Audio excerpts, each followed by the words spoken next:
Oi, crianças, tudo bem com vocês? Nossa, que legal estar aqui hoje para contar a história da minha vida. Então, deixa eu contar para vocês. A tia Roberta não pôde vir hoje, né? Porque ela estava muito ocupada. Aí ela pediu, como eu estava lá naquele dia, naquela história. Aí ela pediu para vir contar a história da minha vida. Ai, gente, eu me senti muito empolgada, tá? Aí eu vim contar a história para vocês da minha vida, mas vamos orar. Enquanto isso, vão pensando quem sou eu, tá bom, crianças? Então vamos. Senhor Jesus, nós te pedimos a sua direção nessa aula, para que possamos, falar da minha história e que venha ser aplicadas as lições, que vamos aprender. Venha guardar cada criança, nas tuas mãos, e que o Senhor venha estar continuamente no futuro de cada uma, e que nenhuma dessas vidas venham se perder, e que através deles venham ser alcançadas muitas outras vidas. Em nome do Senhor, amém. Então, crianças, eu sou a esposa de Noé, da Arca de Noé. Vocês lembram dessa história? Então, hoje eu vim contar para vocês como que foi aqueles dias, tá? Então, naquele tempo em que Deus, nos confiou essa missão, era um período muito pecaminoso, com muita maldade. As pessoas não queriam saber de Deus, não tinham compromisso. E Deus olhou para a terra e viu a grande maldade da humanidade. E aí ele resolveu destruir tudo e todos, Decidiu, porque a Bíblia diz nesse livro que ele se arrependeu, mas não é assim se arrependeu, porque a palavra diz que Deus não é homem para que minta e nem filho do homem para que se arrependa, mas ele se entristeceu de tal maneira, porque ele viu que tudo que ele fez, quem fez o homem? Foi Deus, E o homem tinha se tornado um produto do meio, Só praticava o que era mal diante de Deus, E o versículo que nós iremos memorizar hoje se encontra em Romanos 6:23, tá, crianças? Que diz assim: pois o salário do pecado é a morte, mas o presente gratuito de Deus é a vida eterna que temos em união com Cristo Jesus, nosso Senhor. O Senhor não tem prazer na nossa morte, Mas a consequência do pecado é a morte, tá, criança?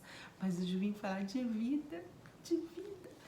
Então Deus olhou para a terra e viu, que o mundo era mau, que tudo era muito mal. Mas ele olhou para o meu esposo. Ai, meu Deus, o meu esposo era fiel a Deus, ele e a nossa família. Ele é o sacerdote do nosso lar. Ele não se cansava de falar as maravilhas do que tinha aprendido com seus pais, Sobre a salvação, sobre várias histórias, E se Deus tinha guardado os nossos antepassados, ia guardar a gente também. E num dia, Deus veio falar com meu esposo que era necessário construir uma grande arca para que se salvasse a nossa família, quantos ouvissem a palavra de Deus de salvação, e um casal de cada espécie. Mas o intuito de Deus para a construção dessa arca, a arca não é um barco, a arca é um grande caixote de madeira que boiaria sobre a água, que ia livrar ela dos impactos, E aquela arca não tinha remo, não tinha vela, não tinha direção. Era somente Deus que estava nos guardando naquele lugar. A presença do Senhor era constante nas nossas vidas, Essa arca foi construída, durou 120 anos a construção dessa arca. Por que durou? Porque o intuito de Deus era que todos que vissem aquela grande construção se arrependessem, pensassem nas suas vidas, nas suas condições, Para que o povo se arrependesse e se voltasse para Deus, Mas isso não aconteceu, como vocês viram, Nesses 120 anos, nós só sofremos zombaria, né? Eles falavam assim, meu Deus, onde pode construir uma arca no meio do deserto, onde não tem nem mar, nem rio, nem nada? Eles zombavam da gente, né? Eu tô rindo porque foi até engraçado, porque eles zombavam e não sabiam que Deus era todo poderoso, que Deus estava nos direcionando, né? Às vezes o povo do mundo acha que a gente está perdendo tempo na casa do Senhor. Para que isso? Para que aquilo? Não precisa de tudo isso, né? Mas nós que somos fiéis a Deus sabemos que temos que obedecer ao Senhor e tudo que Ele nos manda, né, crianças? Então, meu marido construiu a arca, né? A arca, né? Que eu vou simbolizar com esse barquinho, né? Da minha netinha, Isadora, tá vendo? Meu esposo está aqui simbolizado nessa figura aqui, ó. Tá vendo? Meu esposo, ó, ele é muito bonito, ele é muito fiel a Deus, tenho muito orgulho dele. E aí, crianças, chegou o grande dia. Depois de 120 anos, o céu se escureceu e começou a chover. E aí, o Senhor ordenou que nós entrássemos na arca, eu e meus 3 filhos, o nome dos meus 3 filhos, Sem, Cã e Jafé. E Deus começou a mandar enviar os animais, um casal de cada espécie, para que entrasse. Nós não precisamos ir resgatar eles. Eles estavam vindo de 2 em 2, né? Vieram a girafa macho, a girafa fêmea. Vieram as tartarugas, todos os animais terrestres, porque os marítimos já estavam no mar protegidos, né, crianças? Então vieram os terrestres, tá? Vieram macaquinha. Vieram elefante, vieram burrinha, tá vendo? O Senhor se preocupou com todos eles. E se o homem tivesse se arrependido, ou aquele povo, eles também tinham, né, conseguido não refúgio, mas eles não quiseram. O Senhor não interferiu na decisão deles, né? Então, quando a arca ficou bem cheinha, o Senhor fechou a arca e a água inundou todo o globo terrestre. E diz que choveu, né? Nós contamos, diz não, né? Eu estava lá, né, crianças? Desculpa eu falar assim. Choveu 40 dias e 40 noites. Isso mesmo, 40 dias e 40 noites. E nós ficamos dentro da arca por 1 ano, quase 1 ano nós ficamos dentro da arca. Agradecendo a Deus pelo grande livramento, né? Cuidando dos animais, conversando, fazendo cultos, né? Durante esta viagem, nós ficamos totalmente, né, nas mãos do Senhor. A nossa vida está nas mãos do Senhor, né, crianças? Então, a grande lição que eu deixo para vocês é que a minha família alcançou a misericórdia do Senhor por obedecer. Por mais que as pessoas dissessem que a gente estava perdendo tempo, zombando da gente, nós sabíamos a quem nós críamos e aquele que nos confiou essa grande missão, tá bom? Eu vou deixar para vocês alguns versículos da semana e a aplicação de cada versículo, que é o mais importante, crianças, porque que seja a palavra do Senhor na vida de vocês, né? Está escrito assim, né, na lição proposta que a irmã pediu para que eu viesse.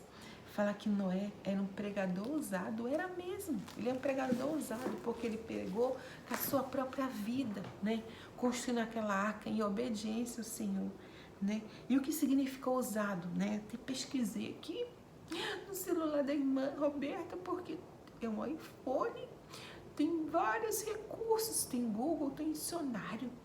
Não tem jogo, não.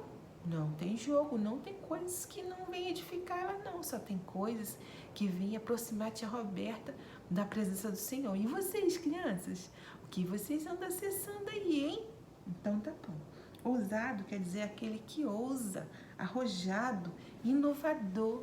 Então a proposta do meu esposo é inovadora, uma forma diferente para chamar a atenção daquelas pessoas. E eu vou ler o texto bíblico para vocês, versículo, para vocês memorizarem, tá? Qual foi o versículo que nós lemos primeiramente? Que está em Romanos 6:22, que fala que o salário do pecado é a morte, né? E pior do que a morte física é a morte espiritual, né?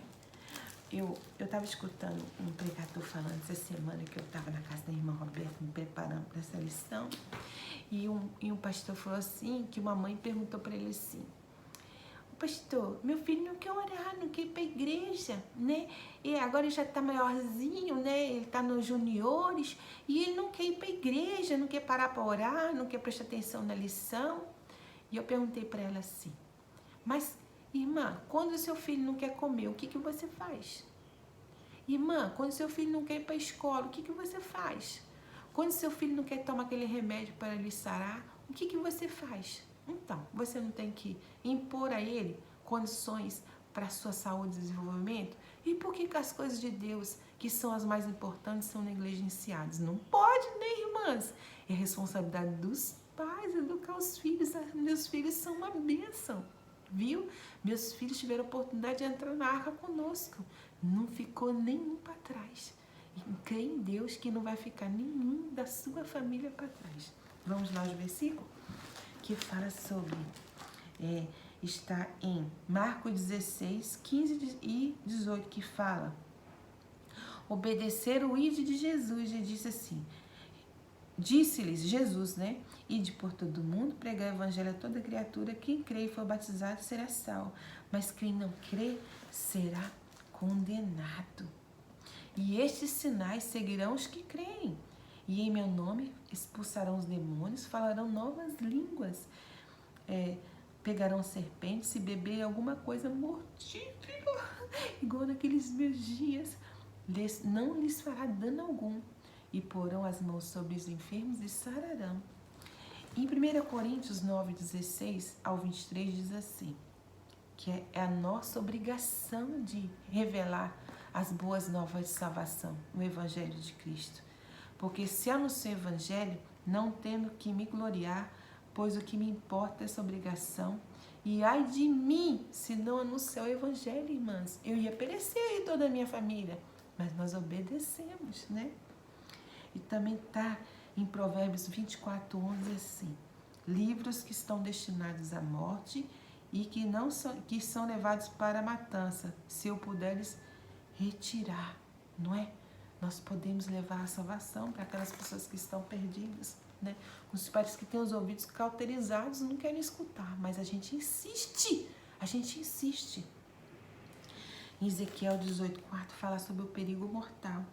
Eis que todas as almas são minhas, como a alma do Pai, também a alma do Filho, é minha alma que quer pecar essa, e a alma que pecar, essa morrerá, né?